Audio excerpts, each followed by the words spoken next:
Salut! Alors, Tintin avait appelé la police. Il disait à un des gangsters qui était en panique: Rassurez-vous, j'appelle simplement la police. Alors, vignette suivante, on avait en effet les deux policiers qui arrivent, et les policiers disaient: Que se passe-t-il? Que se passe-t-il? D'accord? Donc, qu'est-ce qui se passe? D'accord? C'est quoi cette situation-là?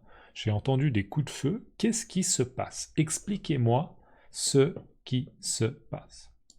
Et là, on a Tintin qui dit: Policeman, veuillez prendre livraison de ces deux individus. Ce sont de dangereux bandits. Alors, je vous rappelle que policeman, hein, en français, ça se dit pas. En tout cas, pour moi, ça se dit pas. Mais c'est comme s'il disait messieurs les policiers. D'accord? Messieurs les policiers. Parce que là, en l'occurrence, les policiers sont les deux des hommes. Messieurs les policiers, veuillez prendre livraison de ces deux individus. Alors, ça, c'est une tournure de phrase qui est assez formelle, d'accord, qui est assez élégante. Veuillez prendre livraison de ces deux individus. C'est comme si on parlait un peu de ces deux personnes, donc juste les deux individus, ce sont eux, hein, c'est les deux gangsters, d'accord. Tintin, c'est une personne, Tintin, c'est un individu. Les deux gangsters, là, ce sont des personnes, ce sont des individus, d'accord. C'est un terme un peu plus formel. Donc, policeman, veuillez prendre livraison de ces deux individus. Prendre livraison, pour moi, ça sous-entend qu'il faut prendre ces deux gangsters et il faut les mettre en prison. D'accord? Ou bien il faut prendre les deux gangsters et il faut les amener au commissariat. D'accord? Le commissariat, c'est là où il y a tous les policiers. D'accord?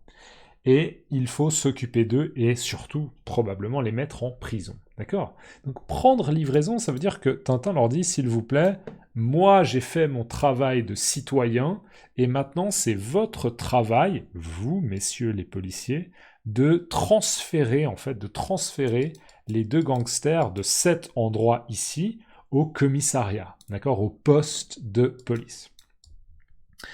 Que se passe-t-il? Policeman, veuillez prendre livraison de ces deux individus. Ce sont de dangereux bandits. Donc les deux individus, d'accord, les deux gangsters, Tintin informe les deux policiers qu'il s'agit de dangereux bandits. Je vous rappelle que bandit, c'est la même chose que gangster. Dans le mot bandit, on ne prononce pas le T, d'accord? On ne dit pas bandite.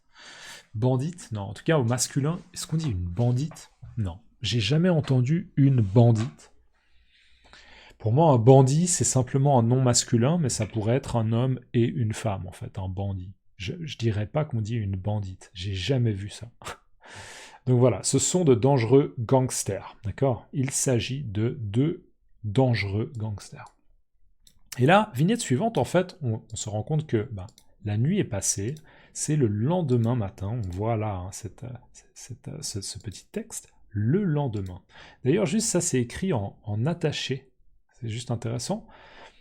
Ce type d'écriture, d'accord, alors bien sûr, c'est écrit... Est-ce que c'est écrit à la main? Ouais, peut-être que c'est écrit à la main, en fait, à l'époque, dans ce genre de BD. J'imagine qu'aujourd'hui, dans la BD, il y a beaucoup de choses qui sont écrites simplement à l'ordinateur, mais je pense qu'à l'époque, là, ça, c'est écrit à la main. Maintenant, regardez, ce type d'écriture, ce n'est pas la même chose que ce type d'écriture. Pour moi, ça, c'est le genre d'écriture qu'on appelle l'écriture en script, écrire en script, d'accord, en script. Et ça, c'est ce qu'on appelle écrire en attaché. D'accord, en attaché.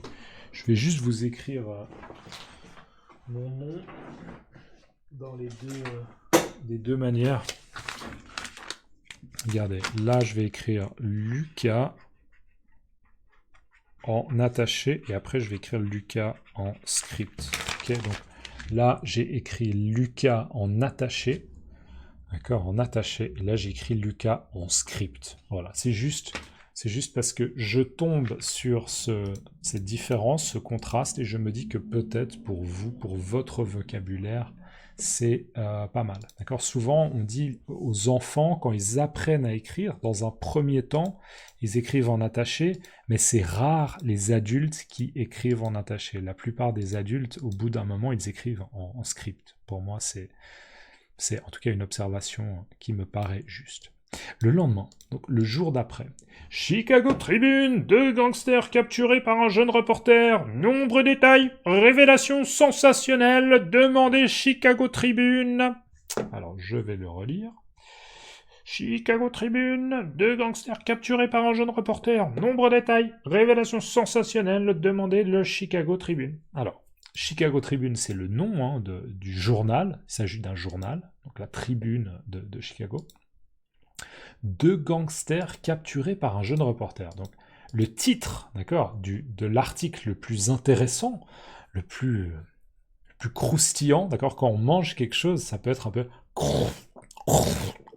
C'est croustillant, d'accord. Manger des chips, par exemple les chips, c'est très très croustillant. Ok. Mais croustillant, une nouvelle croustillante, ou bien des informations croustillantes, d'accord, on peut utiliser cette expression, ça veut dire que c'est des informations très très intéressantes. Waouh, comment ça s'est passé, d'accord? Comment ce jeune reporter a capturé 2 gangsters? On veut avoir des informations. Donc 2 gangsters capturés par un jeune reporter. Chicago Tribune, 2 gangsters capturés par un jeune reporter. Donc il y a 2 gangsters, d'accord, 2 bandits qui ont été capturés, ils ont été arrêtés, ils ont été capturés par un jeune reporter. Et le jeune reporter, reporter, c'est plus ou moins la même chose pour moi que journaliste dans ce contexte. Et bien sûr, il s'agit de Tintin. Tintin est un jeune reporter. Nombreux détails. Alors là, le jeune homme est en train de dire que dans le journal, d'accord, si vous achetez le journal, il y aura de nombreux détails. Donc il y aura beaucoup d'informations sur comment ça s'est passé, quels ont été les événements, d'accord, les premiers événements, la suite, comment ça s'est enchaîné, d'accord. Révélation sensationnelle. Alors, une révélation, c'est quand on a une information qui est donnée et que c'est une grande surprise, ou bien c'est vraiment une information qu'on attendait depuis longtemps, d'accord, une révélation. Oh, incroyable, c'est une révélation, d'accord, quelque chose que on n'avait pas anticipé, quelque chose de très très intéressant, quelque chose de... C'est très très positif le mot révélation, mais j'ai du mal un peu à vous le définir. N'hésitez pas encore une fois à mettre révélation, définition en français, d'accord, n'hésitez pas. Et sensationnel, alors sensationnel ça peut être positif, ça peut être aussi négatif, par exemple, il y a des journaux qui essayent toujours de mettre un peu du sensationnel, c'est-à-dire de parler des choses sous un angle qui donne l'impression que c'est très très intéressant, mais en fait, c'est pas forcément intéressant. D'accord? Je sais pas si vous voyez ce que je veux dire, mais une révélation sensationnelle, c'est quelque chose de très très impressionnant, quelque chose d'incroyable. D'accord? Oh là là, c'était sensationnel. Oh, c'est une révélation sensationnelle. D'accord? C'est quelque chose d'incroyable. Ok? Donc là, c'est clairement un contexte positif parce que ça veut dire acheter le journal, acheter mon journal parce qu'il y a des informations très très intéressantes sur l'arrestation des 2 gangsters. Demandez le Chicago Tribune. D'accord, donc demandez le journal. Chicago Tribune, 2 gangsters capturés par un jeune reporter. Nombreux détails, révélation sensationnelle. Demandez le Chicago Tribune. Alors là, on a vignette suivante.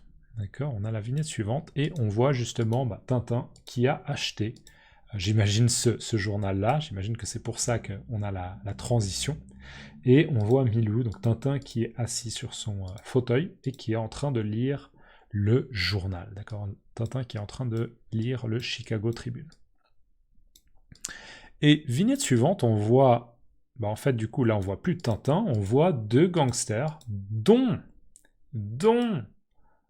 le big boss, d'accord, le grand chef des gangsters, ou en tout cas d'un clan de gangsters, donc l'homme au costume bleu, d'accord, et il est en train de parler, et visiblement il est en train de donner des consignes à un homme qui est en train de fumer une cigarette, qui a une barbe, qui porte un béret, et qui a surtout, moi je dirais une mitraillette, d'accord, une mitraillette c'est un espèce de fusil, mais qui, à mon avis, permet de tirer pas seulement comme ça,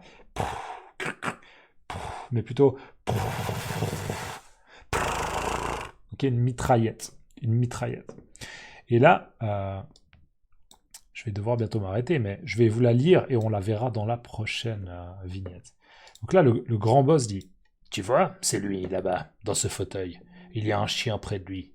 Vise bien et envoie-lui une bonne rafale de ta mitraillette. Ne le rate pas, surtout. » D'accord? Donc là, le Big Boss est en train de donner les consignes à cet homme qui visiblement a pour mission de tuer Tintin. Mon Dieu, que va-t-il se passer? Nous allons le voir dans le prochain épisode. D'accord? N'oubliez pas, s'il vous plaît, de liker la vidéo. Merci beaucoup. Et dans les commentaires, laissez-moi simplement... Mettez-moi une révélation sensationnelle, ou bien des révélations sensationnelles, ok? Et n'hésitez pas à mettre un peu dans un dictionnaire comment ça se dit dans votre langue, ou bien simplement comment ça se définit en français. Ok, vous pouvez même le mettre dans les commentaires si vous avez envie de partager. On se voit dans la prochaine vidéo. À plus. Ciao.